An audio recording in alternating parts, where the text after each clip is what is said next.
বাংলার পর গোটা ভারতের মন জয় করে নিয়েছেন অ্যালবার্ট কাবোলেপচা।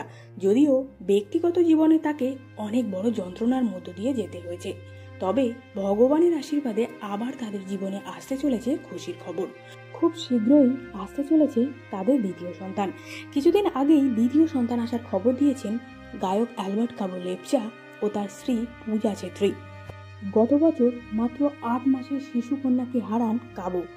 স্বাভাবিকভাবেই মেয়ের মৃত্যুর পর কার্যত ভেঙে পড়েছিলেন এই দম্পতি। তবে সেসব সামলে কয়েকদিন আগে ভাগ করে নেন সারেগামাপার জাতীয় স্তরের প্রতিযোগিতায়, জিতে নেন ট্রফিও।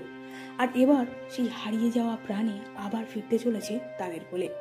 ফেসবুকে পূজা ছেত্রীর সঙ্গে রোমান্টিক মেজাজে ছবি শেয়ার করে ক্যাপশনে লিখেছেন, ও মেরে সোনিয়া, ইস্ক মুঝে ভি হো গয়া। এই ছবির কমেন্ট সেকশনে এসে কাবোর ভক্তদের একটাই প্রশ্ন, কবে আসছে খুদে? জানা যাচ্ছে মে জুন মাসের মধ্যেই তাদের কোল আলো করে আসবে ফুটফুটে এক শিশু। এমনকি যে পোস্টটি শেয়ার করে কাবো ও পূজা প্রেগনেন্সির খবর ভাগ করে নিয়েছিলেন, তা দেখেও স্পষ্ট ধারণা করা যাচ্ছে যে অন্তঃসত্ত্বাকালীন অবস্থার শেষ পর্যায়ে পৌঁছে গেছেন তারা। এখন শুধু খুশির খবর দেওয়ার অপেক্ষা। কালিম্পংয়ে লোকাল ট্যুরিস্ট গাইড হিসাবে কাজ করতেন অ্যালবার্ট কাবো। প্রথাগতভাবে কখনোই গান শেখেননি তিনি। প্রথম খ্যাতি পান সারেগামাপার বাংলা দিয়ে। সেই সময় স্টেজে তাদের ছোট্ট মেয়ে এভেলিনকে নিয়ে এসেছিলেন সেখানে।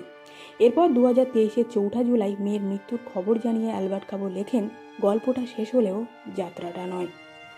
তুমি আমাদের জীবনের সবচেয়ে মিষ্টি গানটা গেয়েছো, আমাদের ধ্রুব তারা হয়ে থেকো তুমি, আর আমাদের পথ দেখিও, ওখানে ভালো থেকো, তোমার আত্মার শান্তি কামনা করি এভেলিন লেপচা। জিটিভি সারেগামাপায়ের ট্রফি জয়ের পর এক সংবাদ মাধ্যমকে কাবো বলেছিলেন, মেয়ের মৃত্যুর পর গান গাওয়াই ছেড়ে দিয়েছিলেন তিনি, স্ত্রীর অনুপ্রেরণাতে ঘুরে দাঁড়ানো। কাবো জানান, মেয়ের ট্রিটমেন্টের জন্য অনেক শো করেছিলাম, কিন্তু ওই থাকলো না। কাবো আরও জানান, আমার তো মনই ছিল না গান বাজনায়, একেবারে ছেড়ে দিয়েছিলাম সব। আমাকে পূজা বলল, তোমাকে জিটিভি সারেগামাপাতে যেতে হবে।